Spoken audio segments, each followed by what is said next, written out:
ụmụaka n'ime steeti abụ Anambra bụ nke a ga-amalite ịgba ọgwụ mgbochi ROTAVIRUS n'efu ma bụrụkwazị nke a ga na-agba ha n'ụlọ nlekọta ahụike nke ọha mmadụ na nke nnọrọ onwe enwere n'ime steeti abụ Anambra. David Okpọkwasịrị ga-ewetara anyị akụkọ etu esi wee tinye ya bụ ịgba ọgwụ n'ime ọgwụ mgbochi a na-agba ụmụaka kwamgbe.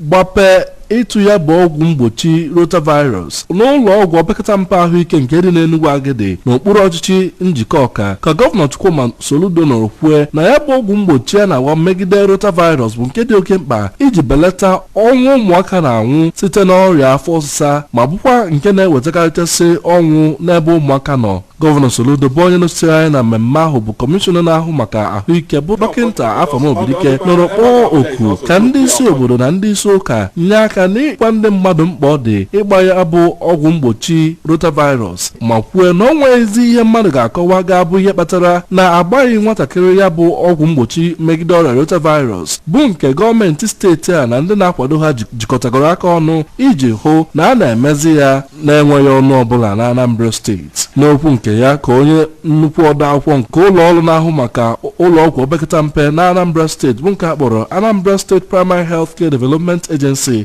Dọkịta Chioma Ezenyimuru mana ọkọwa na ọgwụ mgbochi a na-agba megide ROTAVIRUS bụ nke a ga-akwalite na Anambra steeti malite ma ọnwa Nọvemba dị na mkpụrụ ụbọchị 29 wee ruo n'ọnwa Disemba dị na mkpụrụ ụbọchị 6 n'afọ a ebe a ga-agba mbọ fụ na ụmụaka dị ọgbata afọ izuụka 6 wee ruo ọnwa 23 bụ ndị gbara ya bụ ọgwụ. N'okwu nke ya ka onye na-ahụ maka ụlọ ọrụ National Primary Health Care Development Agency na Anambra steeti bụ dọkịta Obiora Agbakwulu bụ onye kwupụtara okwu n'aha ndị nkwado gọọmenti Anambra steeti mana ọkwa nkwa ma kọwaa nkwado ha inyere gọọmenti steeti aka ịhụ na ebumnobi ya bụ ịgba ọgwụ mgbochi megide ọrịa rota ebe onye isi oche ọchịchị nchere oke nke okpuru ọchịchị njikọ ọka bụ Maazị Clems Agụiyi nọrọ too gọọmenti Anambra steeti maka mbọ niile ọ na-agba ịkwalite ọnọdụ ahụike n'ogogo opekata mpe ma rịọza ka gọọmenti steeti lebakwa anya n'ebe ọ metụtara iwe n'ọrụ ndị ọrụ ahụike dị iche iche n'ụlọ ọgwụ opekata mpe dị iche iche. Gọvanọ Soludo mechaziri gaa ma duru ndị eji okwu abụ izu bịara mmemme ahụ iji wee tụọ ụmụntakịrị bịara ya bụ mmemme ọgwụ mgbochi ROTAVIRUS ahụ.